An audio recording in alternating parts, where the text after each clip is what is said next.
What's up, everybody? Alrighty, let's get to it, shall we? So, what is it that we're going to cook up today, right? Well, today is kind of a different kind of day, right? And this is where I'm going to make the spell directly in the pot.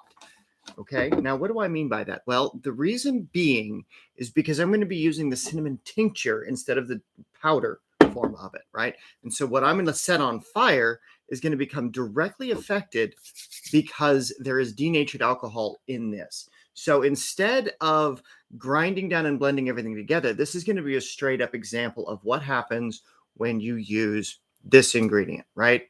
And so what are we going to do when we are using the plant materia? What do I mean by plant materia? I mean, we're going to use the raw ingredients unworked by a grinder or mortar or pestle because we want to have substance to which can be burned, right? And so what I'm going to do is I'm going to take a couple of these tonka beans, right? Oopsie, my lid fell off. Oh, well, I'll put the lid back on just a second. So we're going to take a tonka bean. We are going to break it apart. Actually, we're going to take an X-Acto knife. So this is one of those things where this is like a cousin to the vanilla bean.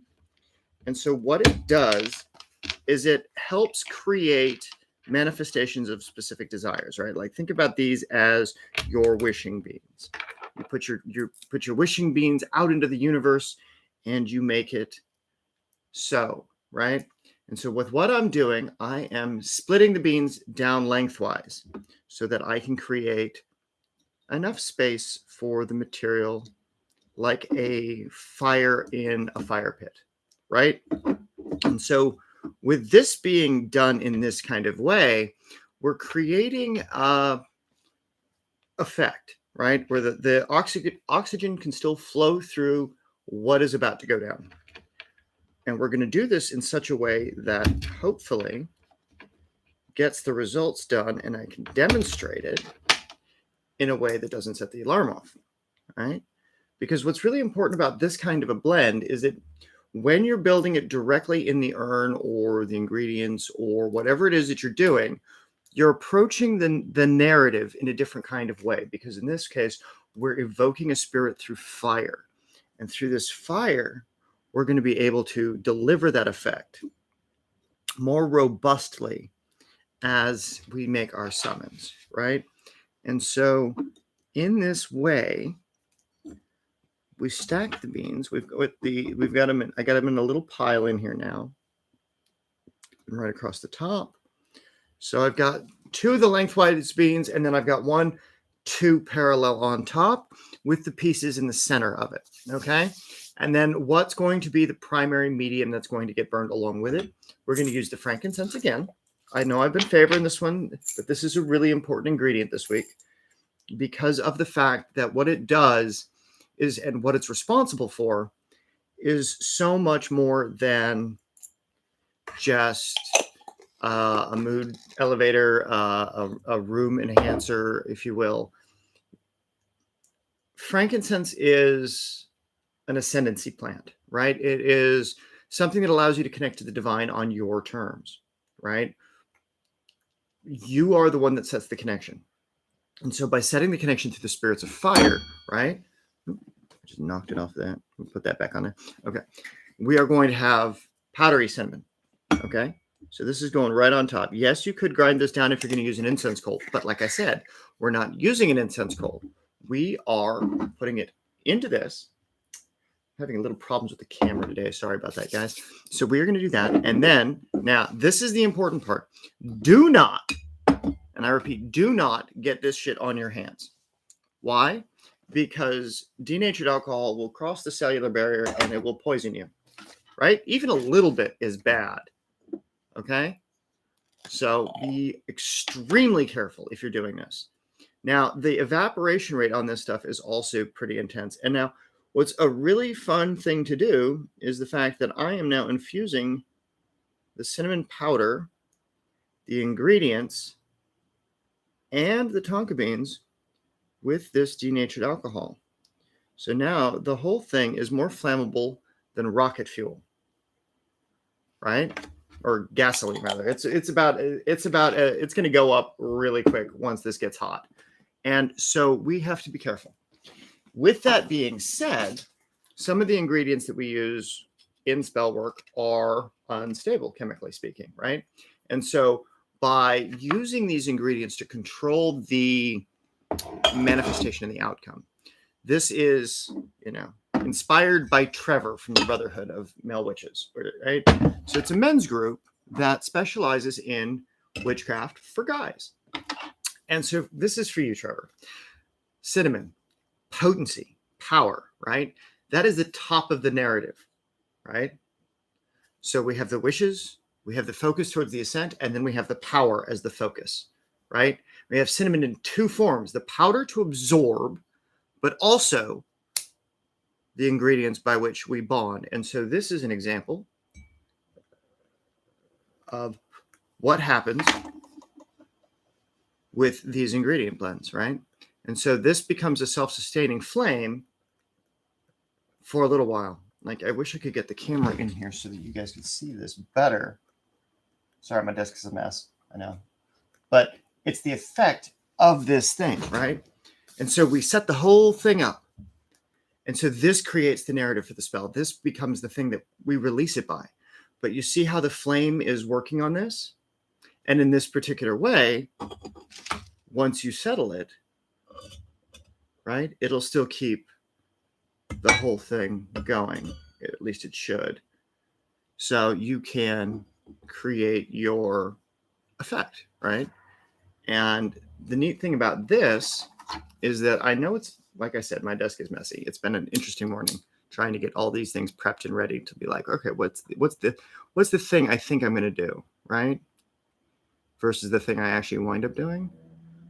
And so I'm just going to leave this burning for a little while. I just want to make sure that I don't set the smoke alarm off because that would just be bad.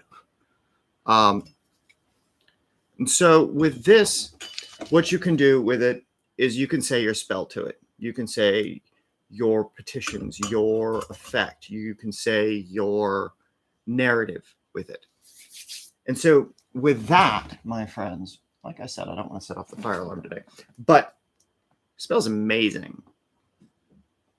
And with the cinnamon and with the tonka beans and everything there smoldering and burning, it's still a spell. It's still a spell of focus. It's still a spell of refinement, right? So even in the form that it's in, even without having the incense coals, without having a verbal component to it, without grinding it down, if you just have to put things together and create something that releases the intent and the energies, get you some denatured alcohol, right? But keep in mind that stuff is super flammable, right? Keep in mind, when you light stuff on fire, you want to make sure that you've got the safe vessels for it. So you can do spell crafting in this kind of way also. It's really fun. And at the same time, it's also one of those things where you want to take a step back and say, okay, is this the kind of effect that I'm looking for? The next kind of thing that you would think about is, all right, is this the effect that I want to have today? What is the environment going to be today? What am I manifesting today? Well, this is a conversation about potency, elevations, and specificity. I can speak today. So with that being said, with a spell like this, what I would actually recommend you do is write a petition and use that to ignite. What would you put on the petition? You could put holy letters of the names of God. You could put holy names for the spirits that you want to contact. What I would actually like to suggest is there's a spell that I use if you're seeking guidance, right? You write one of the names of the muses down. Whichever one you're looking for. And we can go more into depth on that. But this is one of those things where it's, if I need to get inspiration to do something and I need to inspire thought, or I need to inspire certain kinds of action or an outcome, and I don't know how to cause it, and I need to have that inspiration to come to me. Ladies who inspire work both noble and dire. I seek the aid of the one whose name is consumed in fire, right? And so that simple spell, combined with something like this, it bridges your wishes, it bridges your focus and your potency, and it also releases the energy of the name through the intermediary, so that through fire, through smoke, the intent is elevated and that particular current is stimulated, right? It has to do with the union between the words that you write, what it is you need those words to do, and how it is that you're going to have that inspiration effect, right? So, certain cases, if we were to add the fly-argoric to it, right, what would that cause? That would cause visions, that could cause illumination. Yesterday, it was the ground down version of creating an incense blend that would invite the spirits, right? With the high John, the low John, the Solomon seal, and the frankincense. So with the frankincense today, going again with the tonka beans, now with the cinnamon, now we're enhancing those things with potency. Now we're giving it a deeper connection, right? And so having something like this is a different way to consider the way that the ingredients work in your arrangement, right? Is because you wanted something to have absorb the alcohol that's better than a powder, right? In this case, it was the herbs directly. It was the tincture. It was the combustion that releases the effect of the spell, right? And I'm all about fire magic. I love it, right? But what you can do is then also put your petition in a sachet or a little piece of cloth, write it out or put it in a little paper bag, and then put that bag and feed that to a fire, right? And then you could release your desires and stuff in the central fire for your house, or you could do it in a petition for outside. So these are just a couple of different ways that I've been trying to go through, showing you some of the different techniques that you might use, even if they seem a little bit basic, right? They're not. You know, it takes months to make a cinnamon tincture, right? To understand the narrative of what are you stacking up and why. Where is the airflow coming in? What is the intent going to be, right? What is the next step that you can take using a simple blend like this, using simple ingredients without having to get to the mortar and pestle, right? If like all you have is a pocket knife, and hopefully you can get the cinnamon tincture made, right? Where do you get the denatured alcohol? Well, you can get denatured alcohol at any woodworking supplies. I get mine at Rockler here in town, right? So every city that's got a major woodworking, those wonderful little mom and pop shops, those those handy stores like woodworking stores, craft stores, paint stores, things like that. Because what you can do too is like with the cinnamon tincture, right? You can actually use this as a stain for ingredients, right?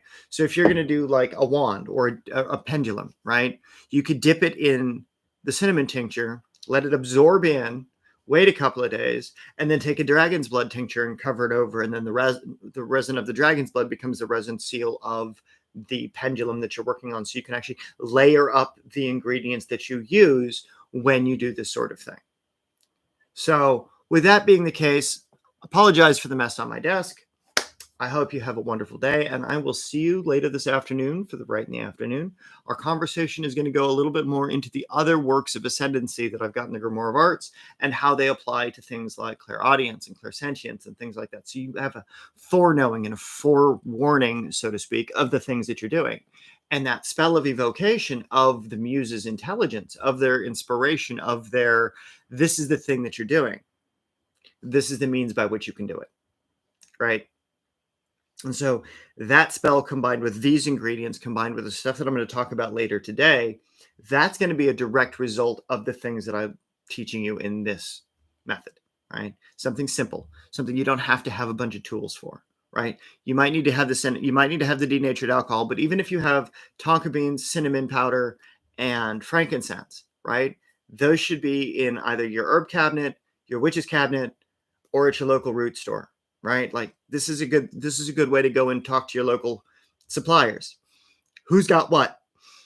How does it interact with what you're doing, right? You're causing a blend for potency of your manifestation. You're creating a focus through it, right? You're using the wish beans. You're slicing them down. You're getting myopic with what you need. And so this is a really good thing to do. And so, like I said, I'm not going to go on too much longer with this, but this is a really easy way to both get to know your local environment, your local shops, and to experiment with something new that you might not have tried, like trying to find good sources of wood, right? Why is knowing a place like Rockler so important? It's important because they provide wood specimens. And if you get a lathe, you can make your own wands, you can make your own different multi-layer staffs. right? And so with that, you have the opportunity to create outcome with your magic. What do I mean by outcome with your magic? I mean, you create an alchemical device made out of wood itself, right? You can layer it with superconductor materials like copper oxides inside, right? But you have to be careful of the flammability of all of this stuff, right? So you want to make sure that what you're doing is safe, right? But you want to make sure, excuse me, how you make it safe. What is the safe approach going to be? Firing it off almost immediately is the safest way that you can deal with that because of how volatile denatured alcohol gets, right? And so if it gets too hot, it will expand and explode, right?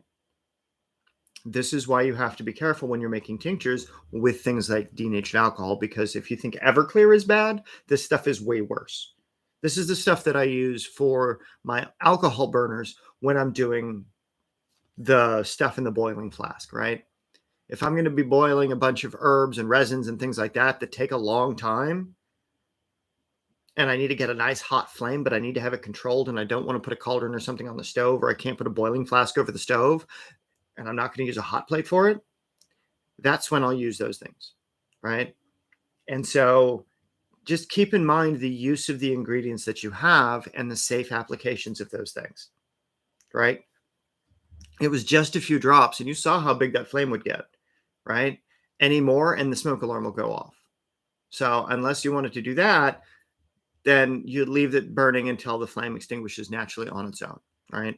I ended it, but I wanted to give you guys the opportunity to see the stuff while it's going so you get an idea of how big these flames can get, okay? So be safe. Don't burn your house down. Have fun with your witchcraft. Write out a really fantastic spell and post it in the comments. Like, let's do this thing. Let's see what you guys got up to with this spell. I want to know what you guys are doing, right? Go live in the Workable Witchery Workshop and talk about it. Go live in the Brotherhood and talk about it. Go live here and talk about it. Just tag me in it. But I'm curious to see how you're incorporating this kind of technique into that spell you're creating. Excuse me. So much sleep. Just kidding. I haven't slept since yesterday. Why? Ideas, inspiration, right? And so these are the things that we're working on to create that next level of effect, that as we go through and we deal with our spellcraft, what is that next thing going to be, right? What is tomorrow going to bring? I have no idea, right? I have no idea what I'm about to do for you tomorrow. But what I know is that today was fun because it's not the traditional way that I've been going about it for the last 12 weeks, right? It's like the last few days I've been actually demonstrating in live time the spellcraft. And the spells are effective, right? They are working. There is manifestation that is positive in my life and in the lives of the people that I've brought that shit into, so that the spirits and the information that we get from those spirits provides a deeper connection to the energy work, so that those spirits that are beneficial, those insights that we have, elevate and promote us, right? And so by creating that elevation and that promotion, what we do and how we do develops those next levels of conversations. So that way, what we're developing in the techniques of power, what we're developing in the techniques of the relationship between us and our ingredients and our environment, and the thoughts that we evoke because of the divine inspiration from the muses, right? Non-traditional ways to approach power, non-traditional ways to apply that power, and the direct application of it back into the community, so that way the information that I tell you, I can then teach others in a different form, right? So I don't believe in selling the magic specifically, at least not the spell itself, right? I'll sell you the ingredients. You want to go through and you want to learn the teachings. That's another matter, right? But if you're looking to have the outcome affect you, that's the gift of the gods. What we do to invite it for you, that's one thing. But for us to be able to do it, to carry the lineage, to carry the responsibility, to carry the energy flow that we bring with us to the table, that is perfectly acceptable to charge for. Because it's the experience. It's being able to know how to do this stuff immediately, right? And this is the stuff that you have to think about for your clients when you're doing client work, is what are you doing for them that'll allows you to be able to kickstart their manifestation in different ways. If they have a slow moving spell, Something like this can help speed up the effect. Potency, manifestation, desires, and wishes. So if they already have spells in play, or you have a spell in play, but it's a slow burn bit of magic and you need to kick it up a notch, you can layer spells that are already in motion. If you know the foundations of the spell that's already been cast, if you have an ingredient of it, if you have candle stubs, if you have wax seals, if you have sigil papers, if you have amulets, talismans, if you have physical effects, whatever the ingredients are that would otherwise be a prohibitive to what it is you're doing, right?